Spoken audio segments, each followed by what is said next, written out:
Hello, everyone. Welcome to Amazing Transformations. I have, as you know, an awesome guest here with me today that I've been excited about. I've been talking about it on the, Facebook group and on YouTube. Welcome, everyone who's in the comments. Go ahead and leave a comment if you would like.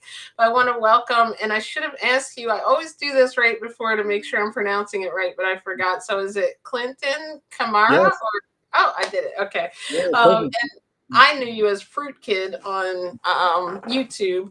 It was like 2 years ago, I think, Mhm. almost 2 years ago now. I was just scrolling through YouTube searching because I had found, like, even though I'd been raw vegan and then I Mhm. went in different versions of the vegan diet, and I found out about fruit and how, like, it's so great for our digestion. And I came down this new, like, finding like fruitarians, and then I found your Rabbit videos hole. that said what is a frugivore, or humans are frugivores, and I was like, oh my goodness, what is this? And then it just like opened up a whole new world to me. So that's where I actually found you. But just to introduce you really quick to everybody else, Fruit Kid on YouTube, the links in the description. He's been vegan, I think I said in your bio, for 11 years, fruit based vegan. And you also are a musician. I heard the little rap song you were doing about fruits and veggies there, I think, before. You're an educator, weight loss coach. Like, you have all these awesome things, and also like psychology graduate, which we have in common. So, Hey. welcome to the show, and thank you for coming on and taking time on this Sunday to come on with us. Well, thank you very much for having me, and that was a very lovely introduction. Thank you. Thank you. I just love the way you simplified it, you explained it, and that just kind of reeled me into your content. And I like you have also, I can tell, like a sense of humor about it. So, uh, very philosophical. Is that the word? Yeah, Yeah. like kind of like exploring why people do what they do. Mhm. It's interesting. 100%. Mhm. Just to get us started here in the conversation, how did you find all of this, like, about veganism? I know it's been 11 years. So, like, where Mm. did this all start with? Did you grow up with vegetarian or vegans in the family, or how did that happen? Well, whenever I was growing up, whenever I was a lot younger, I actually didn't like vegetarians at all because in my head at the time, I would think to myself, what would be like a good justification for someone to want to give up bacon? At the time I was like, that's crazy. Like why would anybody want to do that? Exactly. Um, but it wasn't until around the age of 16 or maybe younger where I started coming up with a lot of like skin issues with chronic boils, and I was in and out of doctors, just getting lots of antibiotics. I love the background. In and out of doctors, getting lots of antibiotics just to resolve it. And the boils were very, very painful. So they would manifest in my armpit, they would manifest in my back, my groin. So I've even had one in my ear. I've had a massive one in my nose. Mm, And it really was just really embarrassing. It was painful. I remember there was a time whenever I was set to do PE class, just like football and stuff like that. But it was just so painful that I had to tell the teacher, like, look, I can't play. So it was just that whole experience of going through a lot of pain, as at a young age, that whenever I got to university and I got a bit of independence, mhm. and I was starting to get into psychology, they were teaching you about like researching and stuff. um, I knew there and then that uh, I had to research this myself, and I have to figure out what's going on with my body, or Yeah. because it would be something I would have to deal with for the rest of my life, and that was scary. That was very scary. Yeah, and I guess, being a kid too, we're always even like a little more sensitive to what other people are, thinking. And yours, a lot of people have things internally that happen, but with it being on your actual body, on your skin, that had to also weigh on you, trying to, how we are when, especially as teenagers and things, we're like already scared someone's gonna look at us differently. Yeah, insecurities and stuff like that is very common whenever you're young. So for me, I had the added sort of uh experience of just going through these embarrassing skin issues, and I didn't really want to. I didn't want to tell anyone. You know, my Mm-hmm. family for a long time were the only one who really knew. Um, so if, but in hindsight, looking back, if I didn't go through what I went through, I wouldn't Mm-hmm. have, transformed. I wouldn't have started researching about a plant based lifestyle, and then later coming across the vegan philosophy, and coming across a fruit based lifestyle. So even though it was really tough for me growing up, it was a blessing in disguise because I'm far healthier because of it. That is absolutely true. So when you first found the veganism and the vegan, like, did you first go vegan to try to heal that, or was it just for animals and then it became something that, like, helped those conditions, or was that even what did it, or was it the fruit based diet? How did that happen? So initially, the catalyst that made me go online and wanting to start researching was while I was in university around the age of 19. I went through a really like rough period where I was suffering with a lot of boils, and I just felt really sick. I felt Mhm. run down. And I remember just like, like at this time I wasn't like uber religious or anything like that. But I remember just like kneeling on the side of my bed and just like Yeah. praying, I just want to be healthy. Like I will literally do Yeah. anything to want to be healthy. And then I remember just a whisper just saying like go online and research, like because I was watching TED Talks at the time, lots of Hmm. TED Talks. So I was like, let me just look up TED Talk health stuff. Hmm. I came across John McDougall's video on the diet for our species, and he was talking about starch-based living and taking care of Rest in peace, Dr. rest McDougall. in peace. Yeah, rest in peace. Still helping I people saw today. your video tribute to him. That was really nice. Yeah, no, it really hurt me whenever I found out about that.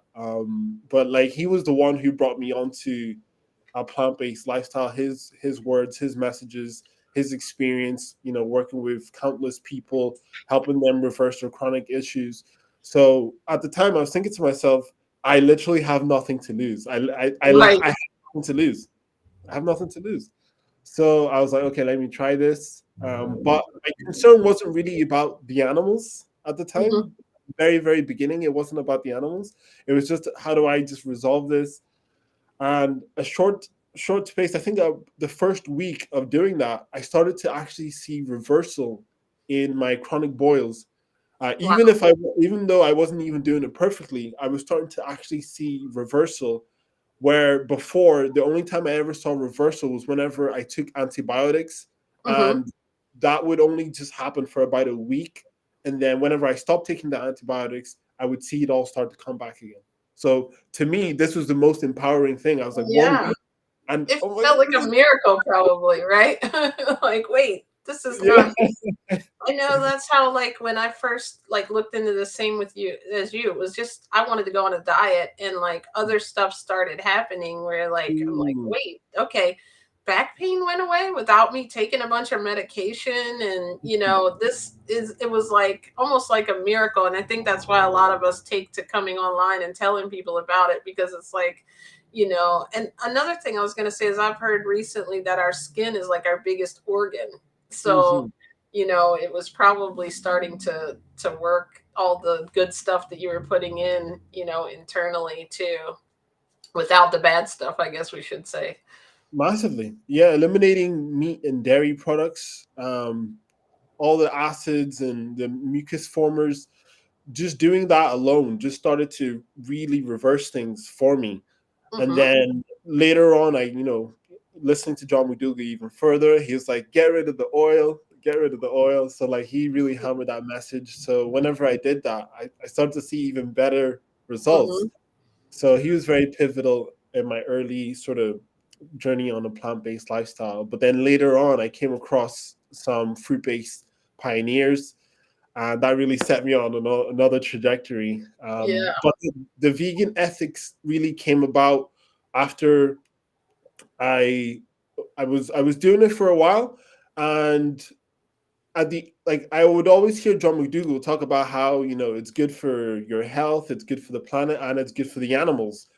He kept on saying that over and over again, and then from there, I think I started doing more research on what happens in the slaughterhouse, and then I think I spent like maybe a week watching like slaughterhouse footages every single day, just completely destroyed emotionally, just seeing what I was seeing. And I remember thinking to myself that after this, I will never ever go back to eating animal products ever again. Mhm. Like my body doesn't like it. My morals, my ethics, my emotions towards what I'm seeing. This is awful. I don't want to support this. So Yeah. that gave me the conviction.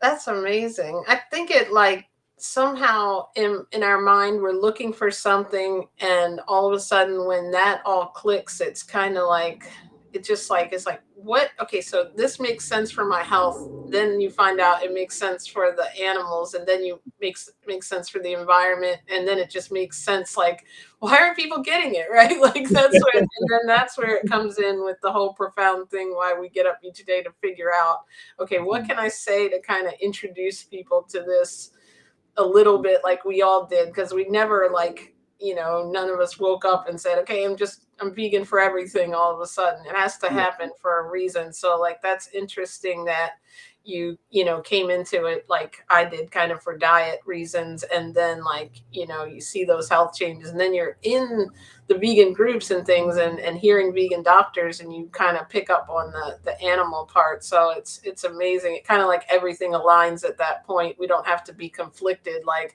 well, I have to eat meat, but I don't like that they kill animals. It's like, okay, you don't have to eat meat and you don't have to kill animals, so it's awesome. Yeah, Like, it's and amazing. yeah. And then so when at that point, so you started to see some reversals of the boils and things that you were dealing with. And so what happened there? Like at that point, did you find the fruit based diet later on in your journey, or Yeah, so as my health was improving, I was, the boils were going away. My skin was starting to get clearer. I was actually having a lot more energy as well. I was looking up online sort of books to buy. Mhm. Just like I think at this point I had bought a recipe book by John McDougall, and I was just kind of in that zone of, okay, let me just like look up other stuff, and I came across the book, The Mucusless Diet Healing System by Professor Arnold Ehret. I've actually got the book right here. I'm listening to it right now because of I just kept this book kept coming up. I think I heard like three people talk about it, and then all of a sudden I saw your video where you had the lady was reading it, and you were kind of reviewing it, and I was like, okay, I've got to listen to this book because I hear about it all the time, especially since I got more into natural holistic Mm. information online. So, oh, that's awesome. So that book kind of changed things for you. Yeah, so it was just by complete luck. I was looking up for books to get, and I saw this book, The Mucusless Diet Healing System. And at first, I was just like, "This is the weirdest title for a book," because at that point, we all knew what mucus was. It was always Yeah. associated with something negative and gross. And I remember seeing the title and thinking to myself, "Why would you call a book The Mucusless Diet Healing System? Wouldn't that like make people not want to buy it?" But then I saw the reviews, and it was like 4.5, 5 stars. Like every comment being like, "This is amazing. This book has changed my life. This is the health Bible, etc." So I was like, you know what? Let me just pick it up. And whenever I read it, it just completely rearranged how I viewed like health and nutrition, and Hmm. my even philosophy on what like species we are, because he Hmm. just lays it out. Human beings are fruit based. These are the best foods for humans, etc. And there was a bit of like he's a philosopher, so he was talking about different points about like religion and stuff like that. And I was like, Hmm. who is this guy? This guy's amazing. Right. Like, where have you been all my life? Yeah. And then his book is what really encouraged me to try fruit for breakfast, like Hmm. like fruit breakfast. And around that time, I started to see Freely the Bananas Girls videos pop up. I don't know if it was in like maybe the other Algorithm. videos be interested in, but I just saw like 50 bananas in one day, and I was like, okay, what's going on What's here? that all about, right? I love bananas too. I probably eat that many. Hey, Diana, thank you for joining. Diana Varner, Plant Based. Welcome from Phoenix. And you're from where? You're joining us from Ireland, right? Yeah, Northern Ireland. Yeah. That is so cool. Yeah. Okay, so then you're reading this book, and hello, hey Lee, nice to see you. Thanks for joining. Appreciate it. Dialogue, praising compassion, but I know his name. Thank you, Lee. Appreciate you being here before work. Okay, sorry about that. I just wanted to welcome everyone. Appreciate y'all joining live. But yeah, so whenever I read the book, it encouraged me to adopt a new mindset. Keep in mind at the time I was heavily into a starch-based, whole food, plant-based like mindset, and that's what I thought. That's what I thought humans are. It's like, yeah, humans are starchivores: potatoes, rice, beans, lentils, a little bit of fruit, a little bit of vegetables. That's what humans are. I saw And that then potato diet you did one time too. You'll have to tell us about that later. I was very interested in that one. but this completely challenged everything that Mhm. I was coming across. Because if you read Arnold Ehret's book, he's not the biggest fan of starches. He's not. Yeah. Like, So it's like, potatoes, wait, shift. yeah. I'm like, humans are starchivores, but this guy, he's making a lot of sense. But he's saying, starch isn't the best, but he's also saying that it's all about transitioning. So it's not about, oh, you need to be like 100% fruits and greens now today. Mm-hmm. It was very much about transitioning. It's like, this is where you're at. This is what I believe is ideal based on my experiments and based on working with thousands of people and stuff like that.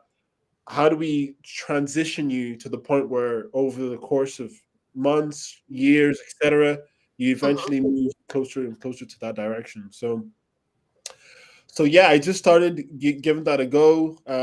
The first time I can remember the first time I tried to do fruit for breakfast. It was dates and clementines.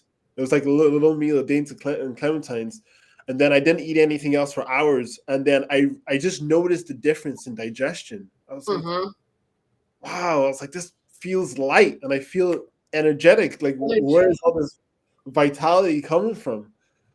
Um, and that's just led me down the path of just wanting Mm-hmm. to understand what humans are, what our species is, and just wanting to learn more about like a raw food lifestyle, do raw till four, etc.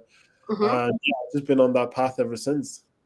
That is awesome. And the I think that is so interesting, the raw till four, because I kind of like, even during times where I'm not fully raw, I always do that just for the same reasons you just mentioned. I would just be so tired. I cannot wake up and eat oatmeal and or potatoes anymore. And I would just be like, I'd be sleeping by noon at work. People would be trying to call me for customer service. And I'd be like, so like, it's just funny after you get a glimpse of, I think that's the levels thing, because I've been through all the stages, but when I'm high raw or even fully raw, there's just this different, like, like, oh, is this what our energy is supposed to feel like? You know what I mean? Type thing. And so it is a different level. And so like, just I wanted to go into the frugivore thing, but let's go with what do you have like now? Like, what's a typical, I like, just to skip forward to now, what are your typical diet? What are you doing right now? Like, are you fruit till four, or how do you work it? Yeah, so normally what I do now is I do two large meals. Sometimes I do three, but my preference is two large meals. And my first meal would be a meal really high in fruit. Mm-hmm. So that's normally like a big giant green smoothie, lots of dates. If I have bananas, lots of bananas in there, and I'd also add like kale or spinach, Mm-hmm. and if I've got berries like strawberries, blueberries, and stuff like that, I'll just throw that in there. Big giant smoothie. I've got a 2 liter jug. You're making Uh, me want a smoothie. so that normally does me till around 5 or 6, and Hmm. then I normally have a big giant sort of like mixed vegetable dish, broccoli, mushrooms, pak choy, spinach, and if I'm doing mucusless, it'll just kind of stay like either raw vegetables and cooked non-starchy vegetables. But if I'm sort of doing just regular sort of rots of four, it'll be like lots of potatoes, sweet potatoes, because at the moment I'm doing a year grain free. So potatoes, sweet potatoes is like my starch of choice. Pea sauce all over it, or maybe And like a grain free would be like breads and type things like that, like breads and rice. rice, quinoa, rice noodles, anything that comes from beans as well. No beans. You know, like no beans whatsoever this year. Hmm. And yeah, just focusing mainly on tubers as my main source of starch. It's so funny that you said that. And I was telling someone this last night that it was weird because I was watching you talk about that, but I've just been doing that by mistake because I was fully raw and then I went like kind of transitioned and went through a period of time where I wasn't eating as my best. And then I went back to transitioning. So I'm doing like raw and salads and everything all day. But then at night, I've been just wanting some dense. So I've just been eating potatoes and vegetables. And I'm like, wait, am I grain free too? Might come up with a new diet like fruit kids grain free or something. But that is so awesome. What happened? I wanted to ask real quick before I forget. When you did do like the high fruit or the grain free or things like this, do you still even get any of those skin conditions, or are they gone completely from you, or does it matter what diet you choose within the veganism? Yeah. So what I've come to realize over the course of many years is that I just have certain triggers that will cause like inflammation in the body, and if I consume these foods, it increases my probability of getting these skin issues. So meat and dairy are just so inflammatory, so Mhm. like they're such acid forming foods, mucus forming foods that my skin just completely hates that. Same with vegetable oils. But whenever it comes to the frequency, because some people get acne problems like once every month, some people get it like some people never get it. Mhm. Um, my whole quest of eliminating things and almost going like on a elimination diet. That was a bit of a tongue twister. My whole quest of moving in that direction is just to see how can I keep reducing the frequency. Like, how do I make this go from once a month to once every 3 months to once every 6 months, so to Mhm. just never happening ever Never, again. right. So, and at the moment, all the iterations that I've made, fruits, potatoes, and greens has been the best one. Has been the best one, and I think is because potatoes are easier to digest. They're a lot more. They've got a lot more vitamins and minerals in there. They're not as mucus forming, according to Arnold Barrett, as say like grains and all these other things. Mhm. Um, Tend not to have any digestive issues with potatoes as they do with grains and beans and stuff like that. So maybe my system is just more sensitive to that. Mhm. Um, but whenever I do like high fruit lifestyle or mucusless lifestyle, the difference that I experience versus maybe like even days where I'm eating like raw till four with potatoes versus fully raw or just fruits and vegetables, non-starchy vegetables, with the the day where I'm doing mucusless, which is again fruits and non-starchy vegetables, my joints feel a lot more looser. I've got a lot more energy. Whenever I'm meditating, I can get deeper into the meditation. Mhm. Uh, I don't get as sick as often in terms of and then, like the elimination process. Mhm. Uh, I just feel more hydrated. My sleep is deeper. So once you remove the meat and the dairy products, you do get an increase in vitality. And then whenever you increase the fruit and eliminate the starches but keep all the vegetables, what I've noticed is vitality increases even more, and all the body's function in terms of recovery, athletic performance, and everything just increases as well. So this is what I've noticed. That makes a lot of sense. I've noticed the same thing as well. So it definitely there's and like you said, depends where you're coming from and you're transitioning, because I wasn't necessarily looking for another way to do things when I found that, but I was like so intrigued by, I think what got me was the whole cycle or circle of life or whatever you want to call it, like kind of it felt like it did when I went from like not eat from eating animals to not eating animals, and that felt right, it felt in alignment. And then when I found out about that we're herbivores, as I thought, and then I started, like, people would say, well, we don't have four stomachs, and we don't eat grass all day, we would, we couldn't do that. And then it's like, yeah, that kind of makes sense, but I ignored it, just like people who eat animals ignore me, right? And then, like, all of a sudden when I saw the video kind of like made sense about the subdivision of herbivore frugivore, I was like, oh, okay, now I'm seeing the comparative anatomy stuff. And I'm like, and a lot of people just don't, it wouldn't even matter to them. They just like, I just want to feel good, I want to eat what I want. But like for some Mhm. reason with me, it kind of mattered to me to see like why I felt good when I ate that way. So that's why, can you just explain a little bit that like a little summary from that video that you did, and why you believe that that's our innate way that we were meant to eat, as far as I mean, not psychological, but obviously, but well, yeah, psychological too, because we're seeing colors of fruit. But you know what I mean. Why are we frugivores? Let me stop rambling. Too much. I was like, let her cook, let her cook. Yes. um, so every single species on this planet, without fail, has the ability to be attracted to their species specific food, acquire that food, and be able to consume it and digest it in its raw form. Humans are the only species that feels that we must cook our species specific food just to be able to digest it and consume it. And whenever I speak to people about this, I say the use of fire is a learned skill. It's Mhm. learned. We aren't born with pots and pans. We aren't Mhm. born with keys to a tractor to be able to tend to the field of Dragons. potatoes or wheat or anything like that.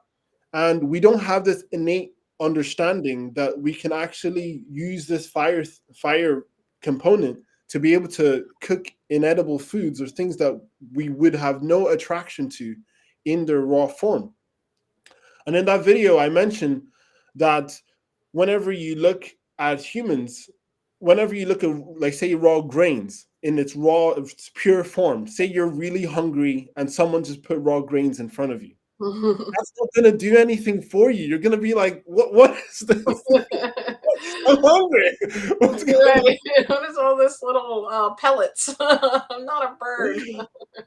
So if you're really hungry and someone put potatoes in front of you, like raw potatoes, it doesn't automatically make you want to just jump in there and eat it. Right. Same with beans.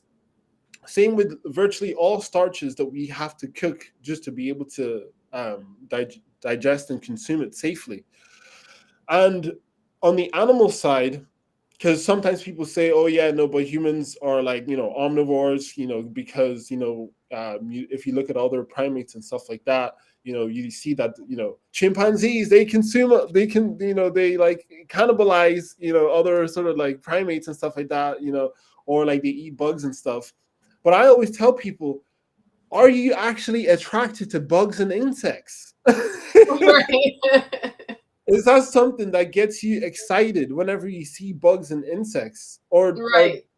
or is it something that gets you excited whenever you watch animal slaughter footages? You're seeing animals getting their necks cut and all these awful Yeah. things happen to them. Do you salivate? And I haven't come across a single person that says, you know what, I really love the look of bugs and I just crave eating bugs and stuff. Right. Whenever I see slaughterhouse footages, I'm just like, oh, I would just love to be able to just be there and chow in. I have never done that. Never. So I always say to people, if your physiology is being repulsed by what you see, how can that be your main primary fuel source? For the people Right. in the war movement. So whenever we boil it down to what are we actually attracted to in its raw form, what can we consume and acquire, it just comes down to fruits and tender greens. Mm-hmm. So Always comes back to that. what is it? Sorry. It just always comes back to that, right? Like that's what what we would be able to just pick up and eat, and it looks good. And I think that we get ourselves as humans, we get confused based on like what we've learned and what we've been taught, and the way that we taste this other food that's cooked, and like, oh, I could eat the potatoes, but I'm picturing them mashed after being cooked, right? Like, and not that you and me don't eat potatoes ever, you know what I mean? Like, that's not the point. Is not to say that you are, like you said, you have to be 100% raw, but the point is the principle behind it is the way that it was designed. I do agree with you, because also the way that the fruit, it comes off the tree when it's ripe, and then the seeds get dispersed. Like, it all kind of made sense as to why, that is really. And I think people are like, oh, that's why we like sugar so much. Well, maybe so. People are like, oh, I saw a video recently about like our brains light up when we see sugar. It's like probably because we are, that fruit, that's what we're craving because our brain runs on it. Like, that's what we're supposed to, initially, before all of the evolution and things were learned. And I think I've heard you say too, it's about survival, like the reason we ever began to eat meat, at all, or cook things. Yeah, 100%. Because if you think about it, whenever people say we're biologically designed to eat something, I always think to myself, you can't be biologically designed to eat something you can't eat unless you have an external source, which is fire, and master that to be able to then cook the food. And I made a post recently in my threads about how the use of fire was like like it was a hit, like it was like a massive hit to humanity, because people believe now that complex carbohydrates grew our brains. They believe that it was a reason that we're intelligent and stuff. But if you look at it, complex carbohydrates just deliver everything that fruit does in a more complex fashion for the Mm-hmm. body. So if starches can grow your brain, why wouldn't fruit be able to grow your brain? When fruit Right. has antioxidants, it's simple for the body to digest. It's in the tree's best interest for us to be healthy, just so that we can spread the seeds, from Mm-hmm. eating the fruit a lot more efficiently. So same with animal products. We don't have the natural faculties to be able to acquire large amounts of animal products, especially to the degree of people eating carnivore diets, meat 3 times a day, etc. Um, so, and then whenever you throw in the fire component, who would want to just live on raw meat? I know Right. people. I know People people. are doing it right. I've come across people who do it online, but that on a mass scale, that's not appealing to people. No, definitely not. And it's kind of scary to think of what the health ramifications, in my opinion, after everything I've researched, are for the people who are promoting that and who are doing it. And learning that so many people, I think it's because they're eliminating other stuff from their diet that they're feeling semi better when they go on just meat. But it's like, trust me, the whole idea just feels like there's like a big pushback as the vegan movement grew. It was almost like this group of people came on and be like, let's take it all the way the other way. Let's put us back to what we're, what they believe we are supposed to be, right? But it's like, I don't understand how you can research, digestion, but I think you also have to be open to always learning, like you were, because we both were, introduced to this in different ways. And like the way that I have a raw diet, when I first started, I was eating literally all greens and no fruit at all, and then I like went into, oh, okay, other foods to like gain weight, and and then also like then coming back to fruit, it opened my eyes. But like if I had gotten like closed off or set in my mind, no, this is how we eat, I think that's what happens as humans. We don't want to change our thinking even when we hear new information. Yeah, that makes sense. Yeah.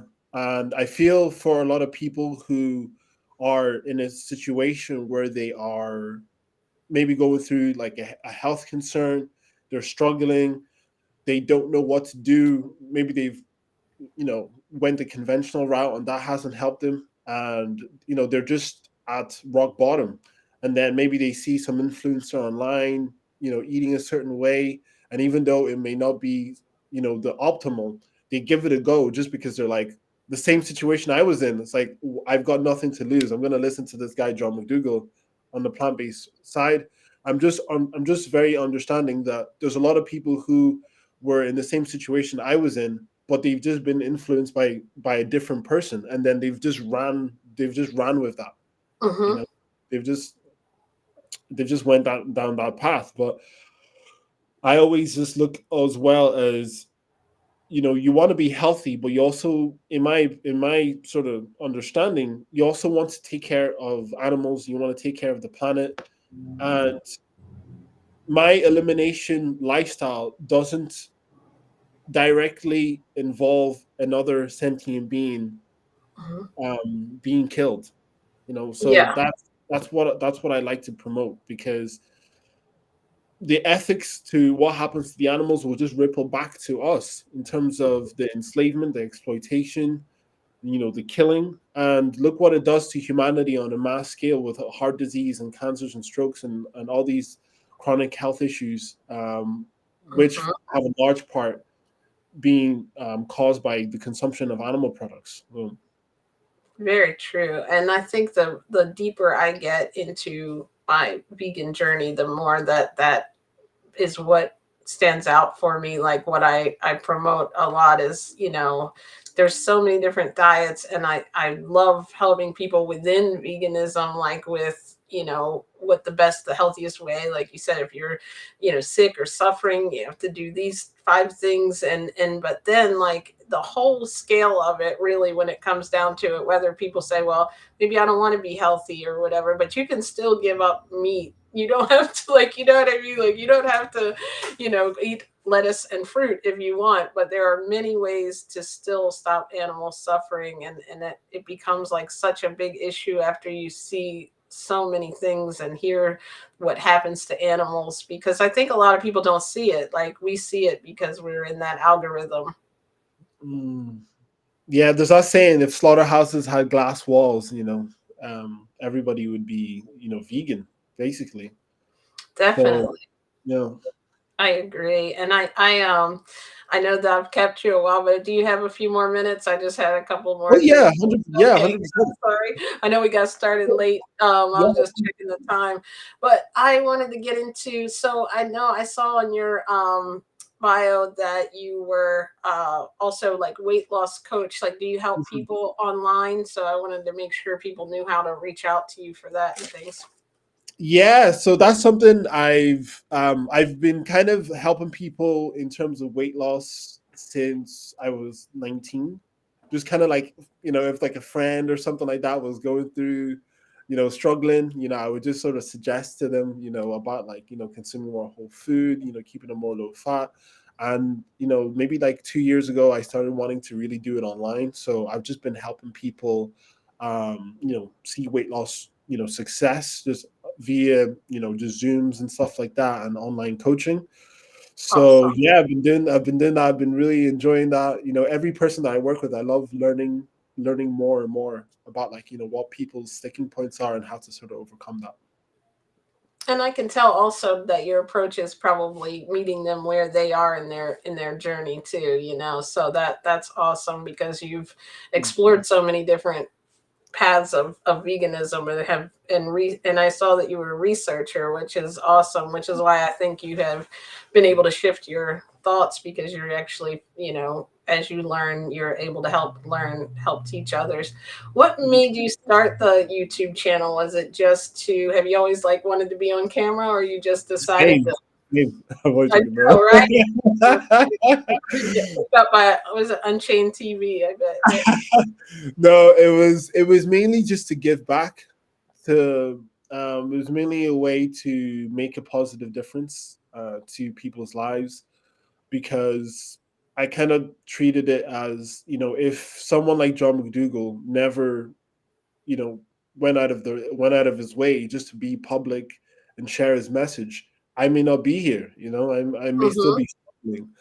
And everyone that has inspired me online, all the different YouTubers that have inspired me online, you kind of just want to just jump in and Yeah. actually be the change and actually start sharing the message and start maybe wanting to help people, transform people's lives, and get people to come on a vegan lifestyle, whole foods, get into fruit-based living. So yeah, that was my main sort of motivation behind it. That is awesome. I think we have a comment here. I agree with you. Like that's what I wanted to tell like show everyone healing stories to make them think, well, maybe it could happen to me too. I believe we are frugivores. I've been doing this eating this way for 3.5 years. That is awesome, Amanda. Thank you for sharing that. Yeah, I definitely am happy for you. I bet you're feeling a lot of the differences that we're all feeling when I think, you know, like I've heard you say when you eat your species specific diet, right? And it's like, and it just makes sense because also while it aligns like being vegan also happens to align with that, you know, diet, so it's just awesome. It's like everything fits, and I'm so happy for your, you know, healing your and I think a lot of people with skin conditions too, I know giving up dairy and meat just by itself, no matter what diet they choose, I find they get some improvements, which shows there that it's our body reacting to it, right? Mm. Massively, yeah. Dairy was a big one to get rid of, but it's just all the hormones, and the fact that it just was never it was just never designed for our species. So the body is just like, what in the name is this? Like, we're supposed to have breast milk up until weaning age, where we wean off it, but then we're put onto cow milk. It just made no sense. And what cows go through just to be able to give us milk is absolutely horrendous. Children taken away, repeatedly impregnated every single year, and then whenever they're spent, they're killed in a slaughterhouse. It's like that's an awful existence. It really is, and the fact that we are breeding them just to do that, just that with it, just to torture them, basically. You know, like I think the other thing was that you mentioned with the cow's milk, not only the artificial impregnations and how tired, you know, taxing that must be on their body, but also I've seen videos of the mastitis and the over milk, and so they're Oh, in pain, and like people just like the way they put on TV is cows are smiling and oh, here's my milk, and then like you don't realize that they have to carry a baby for almost 9 months to be able to give milk, just like almost like human. I think it's around the same time frame that we carry babies, so I'm like, you know, and then the baby can't have the milk, so like I feel like there's all this stuff that like it's just makes so much sense to there's so many plant milks too, like it's not like you're gonna miss anything. I never missed milk, honestly, and even when I was eating, especially like you can make cheeses and things that go with your, you know, whole food plant based or even processed, like if you're just trying to give up dairy. So it's definitely thank you for bringing that up because I think, you know, for those who don't know, it's important for us to bring it up. 100%, 100%. Thank you. And then I just wanted to get to a couple other your talents Yeah, there. What yeah. you're a musician too? Do you have like a song that you're gonna come out with here, or What now? no, you don't have to right now, unless you wanted to. All But I right. was I was saying, just like, oh no, I um, didn't like, are you prepare. in the works of some amazing music that you're writing? I'm not going to put you on the spot now. Not yet. Yeah, I was like, oh no. There are people who Um, sing that they just randomly sing out of the blue, but like I didn't plan that for you. So no, I just meant in general, like you know. well, the musical thing for me, just I've always been sort of the person who just loves singing and just like I just love music in general. And I remember maybe 4 or 5, maybe more, maybe 6, 7 years ago, I was thinking to myself that music would be a good way to be able to just share the message as well. Um, Definitely. with me, I'm currently working on some songs on the Nice. ukulele. So I've created a separate Instagram for that. I believe, if I can remember, I haven't like went into it in a while, but it's called Frugivore Music. Okay, I'm gonna check that Frugivore out. Music. I'm a big fan. I play the guitar, so and Dawn, Nice. she plays the drums, so we have a couple of things there. So like, I'm definitely when Man, that's a man, let's go. musician, I was like, look at that, we got the Frugivore music. I love that. We'll link that when I find it on Instagram for you on the description. But that's Awesome. true. Like the message could get out in a big way that way. Yeah, I don't. sorry, go ahead. No, I was gonna say that's where I came across one of the videos there that you did. I think I know it was might have been an older one. I don't know. I was just binging all the videos. So, I but do have a really, SoundCloud as well. So if you just look up Fruit Kid on SoundCloud, you'll be able to see some of the stuff that I've just done in the past. Just mainly just for fun. I don't have any like sort of like vision of being like just of it being anything other than just like sort of like a fun passion like mhm, project of just things like I just want to be able to express myself and just get lost in writing because sometimes yeah, whenever I'm making videos it always has to be sort of like logical and stuff. I'm a very like I like to have fun as well, so the music just allows me to unleash creativity to like another level because I can just create all sorts of just random scenarios and stuff like that and just go along with that. But I just love the idea of being able to share a fruit-based vegan message as well through music because it's just no one really does it, and if they are doing it, it's a very very small minority of music compared to say music that's pushing like drugs and hmm violence and killing and all these other crazy stuff. So and breaking up with your girlfriend and things like that. Right? There's all kinds of staple. That's songs staple. that work, right? Like there's songs that work that come out and they just blow up based on just certain scenarios, but like that you're right, there's no like real that I've seen it, I've come across a couple just because I seek it out. I guess it's in the algorithm for me, but like I've never seen a band just dedicated or a musician in a while that has mainstream. Wouldn't it be great to hear that on the radio one day, right? Like just you're driving in the car and you just hear the Frugivore song. I Oh, think I actually think it's important that if you are someone who's into this lifestyle and you are musically inclined, I think we should definitely try to get more songs in like out mhm, there. And my sort of thinking behind it is that and the new earth that you're trying to create, that is the music that is promoted in that sort of new reality where people aren't supporting animal exploitation and mhm, everybody understands that a fruit-based lifestyle is the most ideal. That is the sort of music that is promoted during like if you actually like want to manifest that and see that vision and bring that into reality, that will be the thing. So mhm. that's why I would suggest people get on it.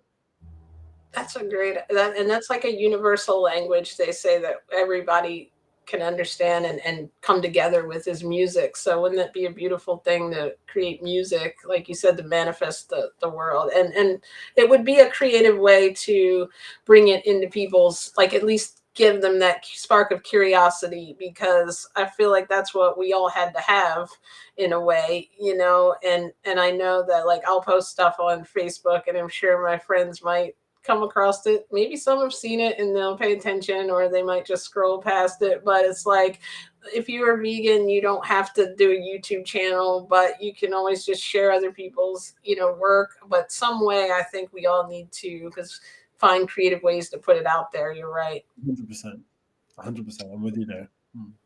That is amazing. And so on YouTube, we need to go to the description and everybody click there. I know you already have a lot of subscribers, way more than me, but I want everybody to subscribe, because I feel like you have a lot of different talents that you can use to put this message out in the way that you explain it. The psychology background helps you, I think, to really explain it in a way that doesn't kind of judge others. Like, that's not what we're all here to do. We're just here to help you figure out a little something that we figured out along the way, right? So I love your approach to that. Yeah, And, because I like, for 19 years I was eating animals, myself, and I was deep in that sort of consciousness. So, I do understand where people are coming from. So, for me, it is important to be able to share the message and try to get people on board, but in a way where it's also coming from an understanding that if I was speaking to myself whenever I was 17 or something like that, I'd probably be like, "Who is this crazy person?" we all, I think at some point, that's one thing we all can admit. We thought vegans were crazy before we were vegan, right? That's amazing. Wow. And just like as we wrap up, is there anything that you want to say, like as far as just like having the floor, like a message you want to send out? Yeah, I really do believe that for humanity to go back to like a golden age, or to fully raise our consciousness, I think it will come whenever we all collectively transition towards a fruit-based lifestyle. Because moving away from the animal products, moving away from exploiting animals, I do think that's a major, major, major component. I also think that transitioning the body back to what it was like whenever we were consuming a diet of lots of fruits, lots of greens, lots of raw foods, higher biophotons, I think that will really catapult humanity to a new level of consciousness and a new level of health, a new level of vitality. So I just encourage everybody to pick up a book like the Mucusless Diet Healing System, or just watch more content about it and just educate yourself about a fruit-based lifestyle, and just watch what it does to your consciousness and your vitality and your health. It's an amazing journey to move down. Definitely. I love it. And I think you're right. If we look around the world, it isn't where we all want it to be, as far as everyone's angry. There's a lot of things going on in the climate, and like it really would, I think, make a big difference, because emotionally, getting rid of animal products and increasing your fruit, like I've seen so many differences. And not just you and me, like people, you can find tons of testimonials of people who went to fruit and just, they feel like they're so much more compassionate and kinder to others and clear and doing better in work and things. So you're exactly right. I think feeling internally good could make Mm. us kinder to each other, in in a sense kinder to animals, and it could change the world. So we're waiting for you, fruit kid. You're here to change the world, I bet. It's a collective. It's a collective thing. It's a collective Collective effort of all of us. So thank you to everyone who is doing your thing. Thank you for sharing that message with everyone in your own ways and your own talents. And I really, really enjoyed this conversation. I could probably go on and on. As you can see, I have no shortage of wanting to talk. So I'm so glad you came on. I appreciate it. Everyone, I want you to go check out his page. And if there's like any topics, maybe you could come on again that we want to open up like a discussion on, just, but just on one topic. But at least we got this broad range of trying to squeeze everything in like that, all the messages, right? Yeah. And thank you so much. Thank you so much for having me on here. It's really good to be able to connect with like minds. I always enjoy doing that, because sometimes you don't really know that many people in your actual, reality, to be able to have these sort of conversations with. So thank you very much. It's amazing, and we can connect with people around the world, because I think I went to Ireland once when I was very young, like I was 19. But I've been out of the country, and so many people that I know online are from other countries and other places in the world, and it's so nice now that we do have that way to connect. Mhm. So I agree with you. Everybody get into vegan groups, follow, his page, and everybody connect with us. Join in the comments, the conversation, because that's how we all learned from YouTube. So thank you for sharing your information here. Thank you for sharing your talents with the world on YouTube. And if there's any other links you want me to put in there, as far as like how people can reach you for weight loss coaching and for your music page, definitely connect with me on that. And thank you for joining me. And thank you, everyone, for coming in the comments. I appreciate you all. Awesome. Awesome. Everyone, thanks for